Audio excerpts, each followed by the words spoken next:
یہ پیرا فورس اور food department کی کارروائیوں سے ان کے جو اہداف ہے وہ حاصل کروا رہی ہے۔ کریک ڈاؤن جاری ہے، لیکن خبر یہ آئی ہے کہ عید کے بعد اس کریک ڈاؤن کو جو ہے وہ تیز کر دیا جائے گا۔ اب میں آپ کو بتا دوں کہ جو ایگریگیٹرز ہیں، سٹاکرز ہیں، فلور ملرز ہیں، وہ کیسے سٹاک کر سکتے ہیں، اس کے لیے شرائط کیا ہیں؟ شرائط یہ ہیں کہ ایک تو جی آپ کے پاس فوڈ گرین لائسنس، یہ فوڈ ڈپارٹمنٹ جاری کرتا تھا، ڈسٹرکٹ فوڈ کنٹرولر جو ہے وہ ہونا ضروری ہے، لیکن اب اس وقت یہ فوڈ گرین لائسنس پر پابندی ہے اور یہ جاری نہیں ہو رہا ہے۔ کوئی بھی وہ شخص جو ابھی اس بزنس میں آنا چاہتا ہے، گندم سٹاک کرنا چاہتا ہے، اس کے پاس لائسنس کی سہولت نہیں ہوگی، کیونکہ لائسنس مل نہیں رہا، اس لیے وہ گندم سٹاک نہیں کر سکتا۔ لائسنس ہولڈرز کو یہ مکمل اجازت دی گئی ہے۔ اس کا مطلب یہی ہے کہ لائسنس ہولڈر وہی لوگ ہو سکتے ہیں جن کے پاس پہلے سے یہ فوڈ گرین کا لائسنس ہے۔ اس کے علاوہ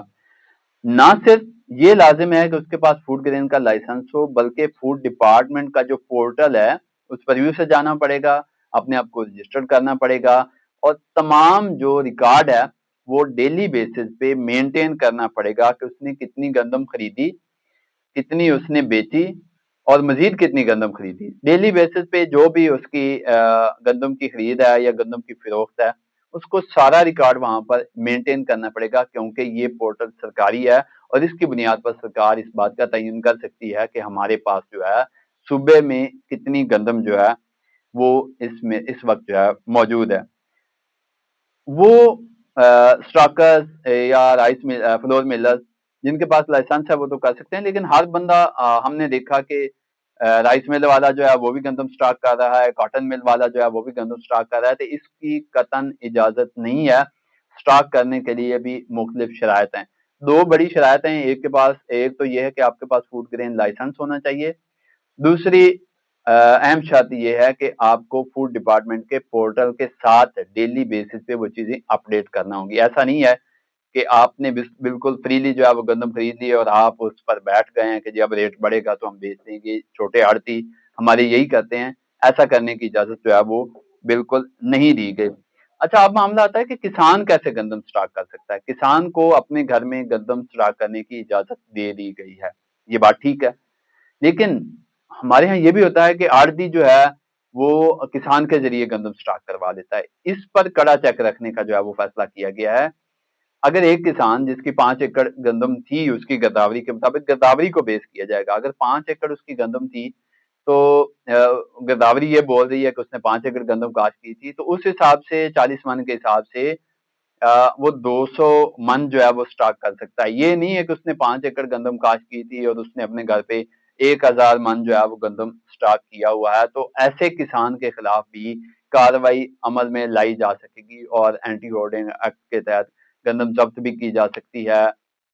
مقدمات بھی جو ہے وہ درج کیے جا سکتے ہیں، گرفتاریاں بھی ہو سکتی ہیں۔ اس طرح کے قانون جو چیزیں کہتا ہے وہ ساری کی جا سکتی ہیں۔ تو یہ معاملہ اتنا سادہ نہیں ہے کہ لوگ چپ کر کے بیٹھ جائیں۔ ایک اور اہم چیز سامنے آ رہی ہے کہ جن لوگوں نے گندم سٹاک کی ہوئی ہے، کچھ جو مضبوط سٹاکی ہیں اپنے اپنے علاقوں میں جن کے فوڈ کے ساتھ تعلقات ہیں، ان کو فوڈ ڈپارٹمنٹ کی جانب سے کالز جاری ہیں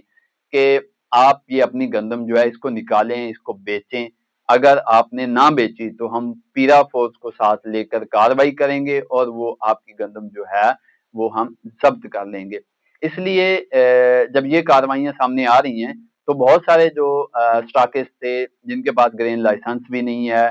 اور وہ پورٹل پہ بھی نہیں جانا چاہتے، اب نیا لائسنس تو جاری نہیں ہو سکتا،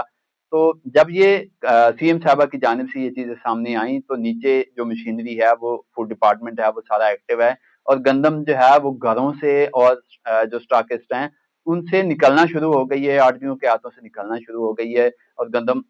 جو ایگریگیٹرز کے ٹارگٹ پورے نہیں ہو رہے تھے، گندم اس طرف جانا شروع ہو گئی ہے، یا فلور ملز کے پاس جائے گی۔ فلور ملز جو ہیں ان کے پاس پورا ریکارڈ ہوتا ہے، ان کے پاس گرین لائسنس بھی ہوتا ہے، وہ پورٹل پر بھی ہوتی ہیں، وہ سارا کچھ ڈکلیئر کرتی ہیں۔ تو اب حالات اس طرف جا رہے ہیں کہ آنے والے یہ عید کے فوری بعد جو ہے یہ جتنی گندم اضافی لوگوں کے گھروں میں پڑی ہے وہ نکلے گی، سٹاکی کے پاس جو گندم پڑی ہے وہ نکلے گی، اور یہ ساری چیزیں کرنے کے بعد وزیر اعلیٰ کا بیان یہ ہے کہ گندم کا آئیڈیا ہو جائے گا اور ہم نے روٹی اور نان کی قیمتیں جو ہیں وہ ہر صورت میں مستحکم رکھنی ہیں۔